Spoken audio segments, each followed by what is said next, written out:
से स्वागत है। हमारे साथ कार्यक्रम में कंपनी हो रही है जो शामिल वो है इरेडा, और आपको पता है कि ये सुर्खियों में है जब से स्टॉक का आईपीओ आया है। कंपनी का आईपीओ आया, आईपीओ के बाद लिस्टिंग हुई, लिस्टिंग के बाद से भी ये स्टॉक रुकने थकने और थमने का नाम नहीं ले रहा है।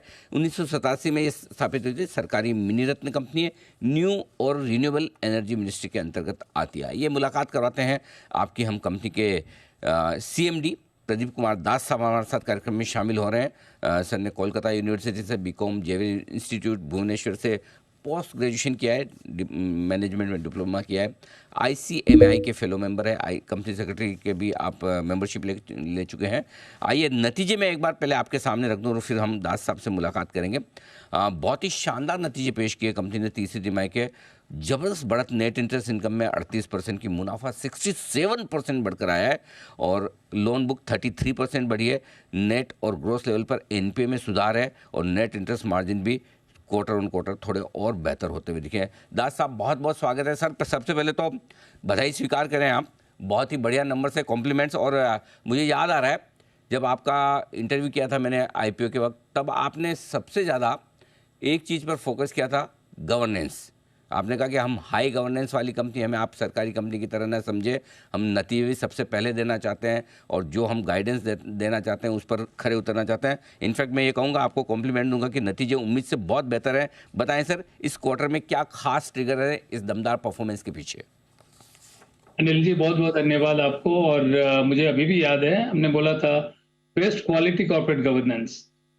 जबकि कंपनियां स्ट्रगल करते हैं लिमिटेड रिजल्ट देने के लिए, लिमिटेड रिव्यू, हम लोग पूरा फुल ऑडिट करा के ऑडिटेड रिजल्ट पब्लिश कर चुके हैं। क्या बात तो है। ये बड़ी चीज है।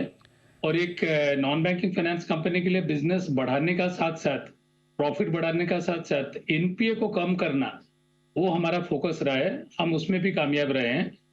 और रिन्यूएबल के लिए जिस तरह का फोकस हुआ है, और माननीय प्रधानमंत्री जी से अभी ये प्राण प्रतिष्ठा के बाद, राम जन्मभूमि रामलला प्राण प्रतिष्ठा के बाद अनाउंस किए हैं 1 crore rooftop solar, residential rooftop solar करने के लिए। जो बेसिकली जैसे पहले था कि घर घर बिजली, अब घर घर रिन्यूएबल का प्लान रहेगा, ताकि सबका छत पे सोलर हो या सबके घर में दूसरा माध्यम का रिन्यूएबल हो। तो ये जो अनाउंसमेंट हुआ, इसका बहुत बड़ा अवेयरनेस में भी इम्पैक्ट आएगा। जब सारे लोग मिलकर प्रयास करेंगे रिन्यूएबल को बढ़ावा देने के लिए, तब हम वातावरण को सुधार पाएंगे।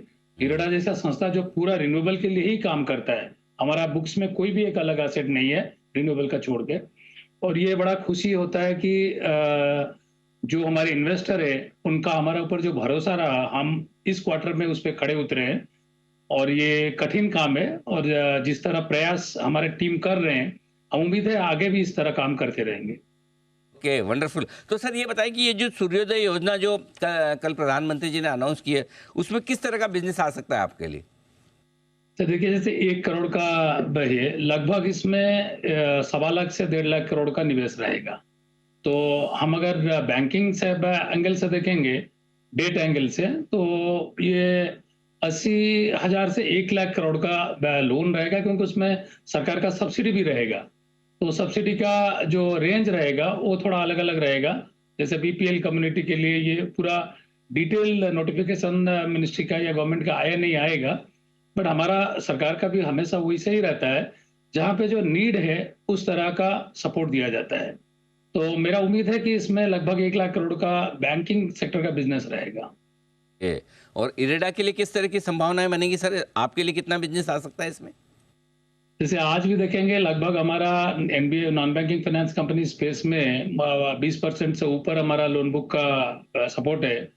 और आगे भी इसी तरह का परसेंटेज रहेगा। मैं ये बता दूं, जैसे हमने अभी रिटेल स्पेस को करने के लिए ऑलरेडी हमारा रूफटॉप सोलर हो रहा था, बट वो एग्रीगेटर मोड में जो है उसके लिए इस स्पेस में बैंकिंग सेक्टर से थोड़ा सपोर्ट पहले कम होता था, बट उसको जैसे अधिक से अधिक जानकारी रहेगा, हमने already dedicated retail division create कर चुके हैं। और MNRE को चिट्ठी भी लिख चुके हैं कि हमें एक अलग कंपनी, सब्सिडियरी कंपनी बनाने के लिए परमिशन दिया जाए, सो दैट हम ये रिटेल बिजनेस को एक अलग तरीके से डेवलप करेंगे। क्योंकि long term project financing large scale का एक अलग माइंडसेट रहता है, और रिटेल करने के लिए मैकेनिज्म, माइंडसेट और गवर्नेंस वो अलग रहता है। तो हम एक सेपरेट डेडिकेटेड सब्सिडियरी कंपनी करके उसका माध्यम से उस बिजनेस को बढ़ावा देंगे। उससे क्या होगा कि जो retail space, semi retail space, उस स्पेस में हमें काम करने के लिए ज़्यादा अपॉर्चुनिटी मिलेगा और हम लोग का जो एक्सपर्टीज है, हम 36-37 साल से इसी लाइन में काम कर रहे हैं। जो इस स्पेस में जी। जितने भी एजेंसी है, सबसे ज़्यादा तजुर्बा हमारे संस्था का है, तो उसको सबको फ़ायदा भी मिलेगा। जी। दास साहब, पिछली बार आपने कहा भी कि नवरत्न स्टेटस मिलने की तैयारी है आपकी कंपनी को। ज़रा बताएँ सर, क्या स्टेटस है इस वक़्त? हाँ, उसका 2 लेवल होता है। एक हमारा हाई लेवल कमिटी, वो लेवल कमिटी ऑलरेडी मीटिंग करके मिनिटाइज़ करके वो रिकमेंड कर चुके हैं। उसके बाद अपेक्स कमिटी जो कैबिनेट सेक्रेटरी लेवल के भारत सरकार के उन लेवल में होते हैं। तो एक प्रोसेस है, तो हमारा उम्मीद है कि सिंस ये हमारे level already high level committee recommend कर चुके हैं, तो वो प्रोसेस पूरा होके बहुत जल्दी आएगा।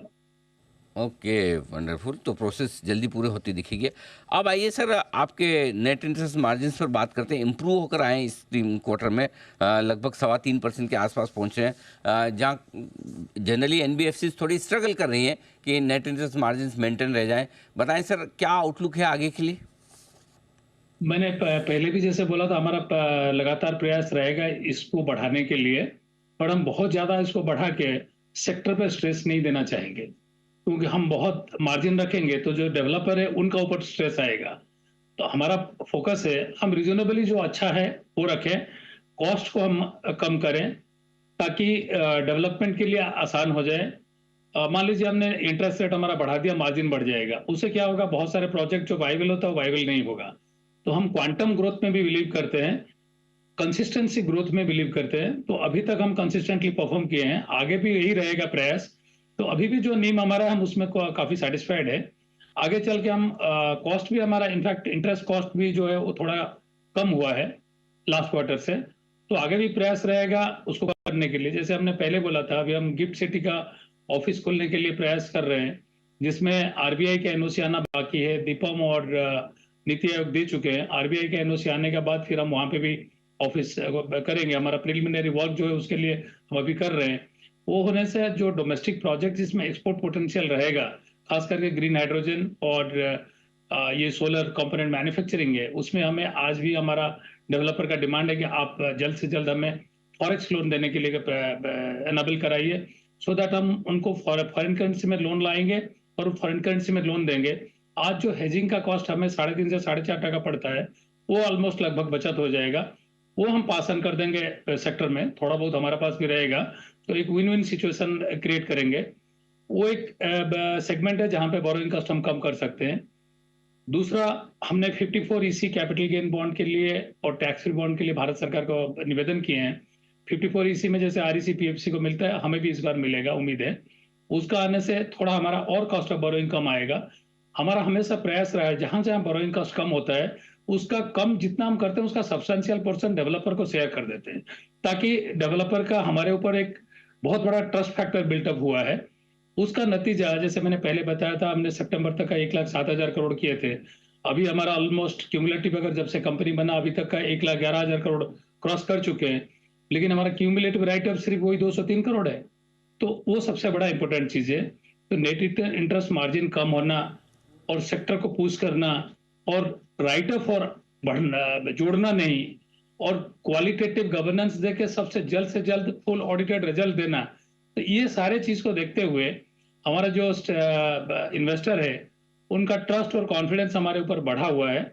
आईपीओ लिस्टिंग जैसे आपने जिक्र किया था, मुझे अभी भी याद है, आप और आपके चैनल पहले थे जो हमसे इंटरेक्शन किए थे, और आपका एनालिसिस हमारे टीम काफी स्टडी किए थे।